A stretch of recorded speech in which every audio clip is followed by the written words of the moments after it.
हम देश बनाने की जल्दी में थे। 70 साल के दौरान दोनों तरफ से कितने लोग जान गंवा चुके हैं। किस लिए? इन सीमाओं को सही तरह से खींचने के लिए हम वक्त ले सकते थे। यह देश बहुत जल्दबाजी में बनाया गया, यानी हमने बस नक्शे पर लकीरें खींच दी, अलग अलग भौगोलिक विशेषताओं को ध्यान में रखे बिना। जब आप भौगोलिक विशेषताओं को ध्यान में रखे बिना लकीरें खींचते हैं तो उन लकीरों की सुरक्षा करना बहुत ही मुश्किल होता है। मुझे लगता है कि सेनाओं के साथ यह सबसे बड़ा अन्याय हुआ है। नौसेना को छोड़कर, जिसके पास एक स्पष्ट कुदरती सरहद है। अभी आप इसी समस्या से जूझ रहे हैं। यह सही नहीं है। 100 मील इस तरफ 100 मील उस तरफ होने से किसी को कोई फर्क नहीं पड़ता। अगर यह काम थोड़ी समझदारी और न्याय से किया गया होता तो आज हालात ऐसे नहीं होते। सिर्फ गांव ही नहीं, इन लकीरों ने घरों को भी बांट दिया।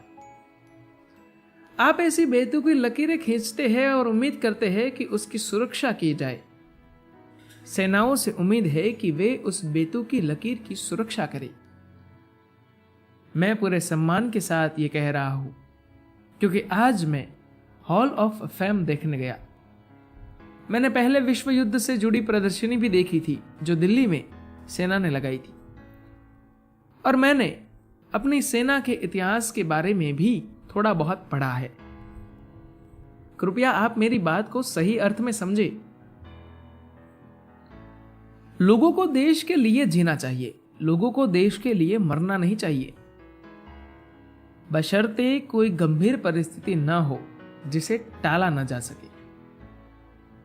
पर जब आप एक अप्राकृतिक सीमा की सुरक्षा करते हैं तो बहुत सारे लोग बिना वजह मारे जाते हैं।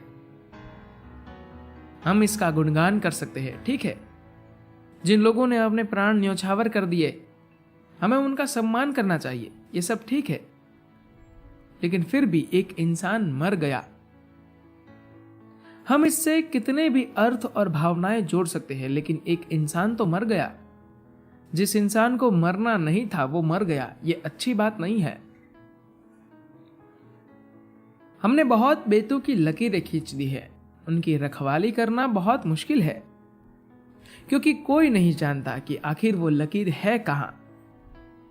मुझे यकीन है आप बॉर्डर पर रहते हैं, फिर भी आपको नहीं पता कि असल में लकीर कहां है, क्योंकि इन लकीरों को ठीक से मार्क करने के लिए कोई भौगोलिक विशेषताएं नहीं है। शायद कुछ जगह आप कहेंगे कि ये नदी हमें बांटती है।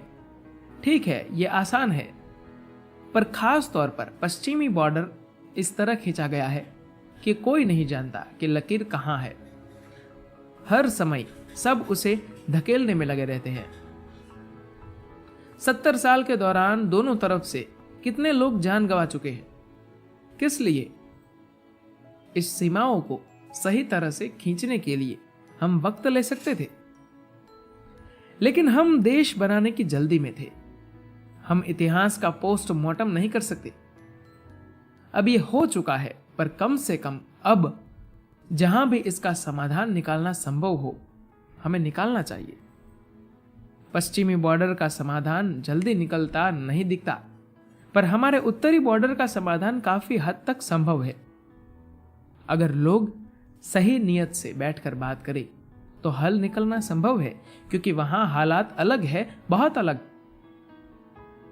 इसे सशस्त्र सेनाओं के हित के लिए और देश के हित के लिए करना चाहिए।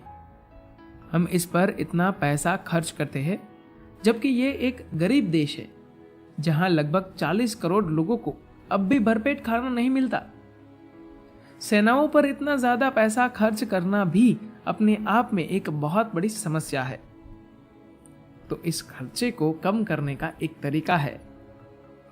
यह काम फौरन तो नहीं हो सकता, पर अगले 10 साल में अगर हम अपनी सेनाओं को काफी छोटा और ज्यादा असरदार बनाने का प्लान करें, टेक्नोलॉजी से जुड़ी क्षमताओं की मदद से, तो मुझे लगता है कि ये आगे बढ़ने का सही तरीका है। मेरे ख्याल से और कोई तरीका नहीं है। धन्यवाद।